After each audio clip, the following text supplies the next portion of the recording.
اللہ کے نام سے شروع جو بہت مہربان نہایت رحم کرنے والا ہے۔ امید ہے کہ آپ خیریت سے ہوں گے۔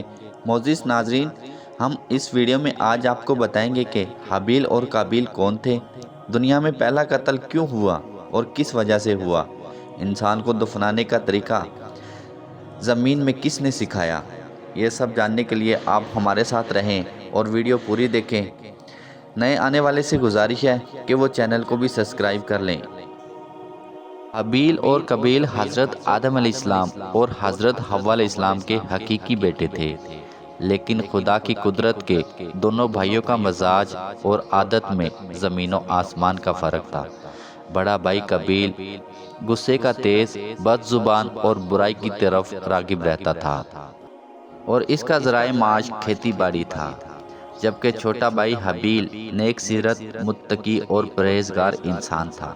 وہ بھیڑ بکریاں چرایا کرتا تھا اور فارغ وقت میں اپنے والد کی خدمت میں گزار دیتا تھا۔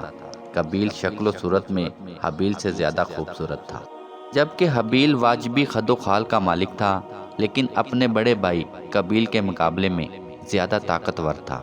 ویسے تو والدین اپنے تمام بچوں سے پیار کرتے ہیں اور سب سے محبت کرتے ہیں، لیکن حابیل کے مکارم اخلاق، نیک سیرت، فرما برداری اور دیگر خصوصیات کی بنا پر حضرت آدم علیہ السلام اپنے چھوٹے بیٹے کو زیادہ پسند فرماتے تھے اور اسے اپنا جان نشیں مقرر کرنا چاہتے تھے، جبکہ قابیل کی عادت بد کی وجہ سے اس کے متعلق فکر مند رہتے اور اس کی اصلاح کی کوشش بھی کرتے تھے۔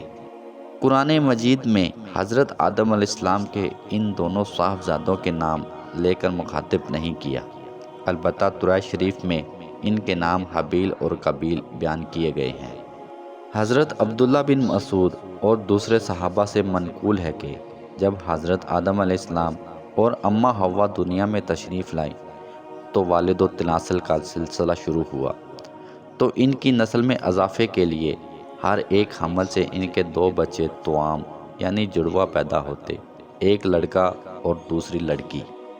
بہن بھائی ہونے کی وجہ سے ان کا نکاح آپس میں حرام تھا، چنانچہ اللہ تعالیٰ نے اس وقت کی ضروریات کے لحاظ سے شریعت آدم میں یہ خصوصی حکم جاری فرما دیا کہ حضرت حوا سے توام پیدا ہونے والے لڑکا اور لڑکی کا عقد دوسرے وقت میں پیدا ہونے والے تمام بچوں سے کر دینا جائز ہے۔ اسی حکم کے مطابق قابیل اور حابیل کی شادی ہونا تھی۔ قابیل عمر میں بڑا تھا، اس کے ساتھ اس کی جو ہمشیرہ پیدا ہوئی وہ قابیل کے ساتھ ہونے والی ہمشیرہ سے بہت زیادہ خوبصورت تھی۔ جب نکاح کا وقت آیا تو حسب حکم حابیل کے ساتھ پیدا ہونے والی ہمشیرہ قابیل کے حصے میں آئی، کیونکہ وہ خوبصورت نہیں تھی، چنانچہ قابیل نے اسے شادی کرنے سے انکار کر دیا اور وہ اپنی سگی ہمشیرہ سے شادی کرنے کا خواہش مند ہوا۔ حضرت آدم علیہ السلام نے شرعی قاعدے کے مطابق اسے قبول نہ فرمایا اور قابیل کو اللہ کے حکم کے مطابق عمل کرنے کی تلقین کی، لیکن قابیل اپنی ضد سے باز نہ آیا۔ بڑا ہونے کی وجہ سے قابیل خود کو اپنے والد کا جان نشیں سمجھتا تھا، لیکن وہ حابیل کے تعلق سے والد کے خیالات سے بھی واقف تھا۔ اب حسین و جمیل لڑکی سے حابیل کی شادی کے فیصلے نے اسے حابیل کا دشمن بنا دیا۔ حضرت آدم علیہ السلام نے جب دونوں بھائیوں کے درمیان یہ تنازع دیکھا تو رفع اختلاف کے لیے دونوں بھائیوں کے لیے ایک تجویز پیش کی کہ تم دونوں بارگاہ خداوندی میں اپنی اپنی قربانی پیش کرو، اور اللہ تعالیٰ نے تم دونوں میں سے جس کی قربانی قبول فرما لے گا اس کی شادی اس لڑکی سے کر دی جائے گی۔ حضرت آدم علیہ السلام کو اس بات کا یقین تھا کہ قربانی اس کی قبول ہوگی جس کا حق ہے، یعنی حابیل کی۔ اس زمانے میں قربانی قبول ہونے کی ایک واضح اور کھلی علامت یہ تھی کہ آسمان سے آگ آتی اور قربانی کو کھا جاتی، اور جس قربانی کو آگ نہ کھائے تو اس کے معنی یہ ہوتے کہ وہ قربانی اللہ کے حضور قبول نہیں ہوئی۔ چنانچہ دونوں نے قربانیاں پیش کی۔ حابیل بکریوں والے تھے، چنانچہ انہوں نے ایک نہایت عمدہ، خوبصورت اور قربا بکری راہ خداوند میں قربانی کے لیے پیش کی۔ قابیل کھیتی باڑی کرتا تھا، لہٰذا اس نے فضول اور رتی فضل کا ایک گٹھا قربانی میں دیا۔ اللہ تعالیٰ نے حابیل کی قربانی کو قبول فرما لیا، مگر قابیل کی قربانی قبول نہ ہوئی۔ یہ دیکھ کر قابیل غضبناک ہو گیا اور حسد کی آگ میں جل کر بولا، میں تجھے جان سے مار ڈالوں گا۔ حابیل نے کہا، بھائی جان، اس میں میرا کیا قصور ہے؟ یہ تو اللہ تعالیٰ کا قاعدہ ہے، وہ صرف اپنے متقی بندوں کو قربانی قبول فرماتا ہے۔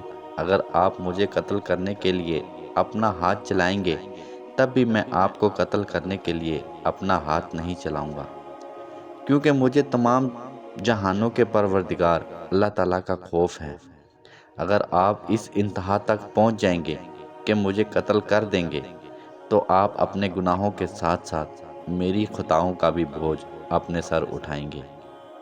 ایک بے گناہ انسان کو قتل کرنے والا گویا مقتول کے تمام گناہوں کا بوجھ بھی اپنے سر اٹھا لیتا ہے۔ اسی طرح میرے گناہوں کا وبال بھی آپ کے سر ہوگا، اور میرے لیے تو کوئی گھاٹے کا سودا نہیں۔ البتہ اس جرم کی وجہ سے آپ جہنمی ہو جائیں گے۔ ان الفاظ کے بین السطور اس کے ضمیر کی کشمکش کا مکمل نقشہ موجود ہے۔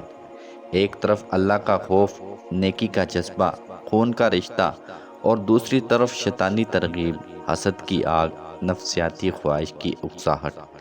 پھر بالآخر اس کی اندرونی کشمکش میں اس کا نفس جیت ہی گیا۔ اس نے اپنے بھائی کو قتل کر ڈالا، جس سے وہ نقصان پانے والوں میں سے ہو گیا۔ قابیل نے جب اپنے بھائی کا قتل کر دیا تو وہ بہت پریشان تھا کہ وہ اب اس کا کیا کرے۔ اس کے بعد اللہ تعالیٰ نے 2 کووں کو زمین پر بھیجا، پھر وہ دونوں لڑنے لگے، حتیٰ کہ ایک نے دوسرے کا قتل کر دیا۔ پھر وہ قتل کرنے کے بعد زمین کی طرف جھکا اور زمین کھودنے لگا، پھر گڑھے میں کوے کو ڈالا اور دفن کر کے چھپا دیا، جو کہ قابیل اس کو دیکھ رہا تھا۔ پھر قابیل نے اپنے بھائی کو زمین میں اسی طرح دفن کر دیا۔ امید ہے کہ ویڈیو اچھی لگی ہوگی، اور نئے آنے والے سے گزارش ہے کہ وہ چینل کو سبسکرائب کر لیں۔